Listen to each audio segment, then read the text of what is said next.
How's it going, you sexy bitches? My name's Ice Knight, and let's talk about the YouTube algorithm for a minute. But first, it is 9:30 in the morning. It is December 9th, actually, and this one is called Mr. Needles. If you're new here, this is part of my beer advent calendar for December that my wife got me. This is a 5.0% alcohol. It is made by Parallel 49 in Vancouver, pale ale, and most definitely does smell and taste quite a lot like pine. The weird thing about this beer is the label, specifically the guy in the tree in it. It just makes me think that I'm drinking Essence of Man when I have this beer, but it is quite nice. But the YouTube algorithm, and let's talk about that for a minute. What actually gives me the authority to be able to talk about this? Absolutely none. But the people who I follow do, and the people who I follow currently right now and learning about all this stuff is Roberta Blake, Daryl Eves, Tim Schmoyer, and Alloy7.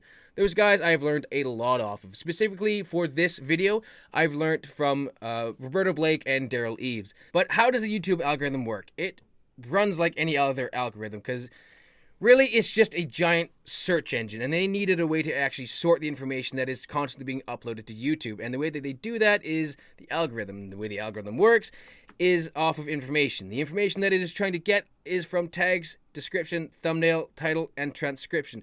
Those 5 things. That's it. The newest reincarnation of this algorithm really takes into consideration those things, and if it's not properly done, they're not promoted, because YouTube has no idea how to group them and where to put them. That's exactly why PewDiePie's Bertabo series went straight downhill, is because YouTube had no idea that it was a vlog, had no idea that he was in LA, he had no idea that he was doing other things within the vlog. If he actually specifically put in tags and in the description of what was happening within the vlog, guaranteed those vlogs would have gotten 4 million plus views. But he didn't, and he's not going to, which is the weird thing, because because not only him, but every of these big YouTubers are really, let's just say, rich. They can afford to hire a professional SEO person to do this, and YouTube has actually hired and schooled more than 20 people to be able to actually teach YouTube, specifically for the matter of growing and helping other people's channels. So that's basically how the algorithm works. I'm also going to be talking about a few other things as well. The trending page. There's been a lot of allegations of it is human picked, that they're biased, that it's pay to win. Yes, I'm not going to disagree with any of those, but that's not what they claim how it works. They claim how it works by a video having the potential to actually get viral. You don't have to have a lot of subscribers, you don't have to have a lot of views on it. It's weird. It's sort of like you need to have a certain amount of views within a certain amount of time frame, and then you're on the promotional page of the trending. I watched a video recently by H3H3 that begged his subscribers to get this video to 500,000 likes and spam the comments just to see if that's how you get onto the trending page. I'm sorry, man, that's not how it works. Google very well knows that bullshit like that's going to occur, and people are going to try and game the system to beat it. And they don't want that. They want a fair platform for everyone to be able to actually rise to the ranks and get new blood up. Because they very well know that people are going to start getting tired of YouTube. They're going to stop doing it. They're going to go into different things, different businesses, different aspects, all sorts of stuff. I'm sure they also don't want to see the big just getting bigger and then everyone else just getting squashed, and you have to have something viral to even get out your name. The engagement that does matter on a video is actually sharing. And it's not just sharing for people to see it more, to view, to subscribe to whatever it is that they're going to be doing, but it depends on where you share it, what websites you share it to, because different websites have different standings, different grades with Google, and the higher the grade, higher the standing, the better your video will do, because it is deemed more worthy of clickable. It's a weird system. I don't really understand it. Roberta Blake does a far better job of actually explaining it, because it is weird. I also saw a lot of creators talk about the recommendation feed. Again, that has to do with your SEO. If your SEO is not properly done, the Google doesn't know how to promote it.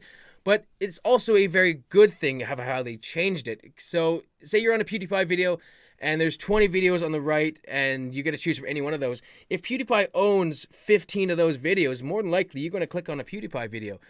Now it works as it's grouped in genres, not just the creator. Another interesting thing is it seems to also promote from the last 20 videos that you watched. But I'm not going to go too far in depth into any of this, because it'll take hours for me to actually explain, and I actually don't know it the best either.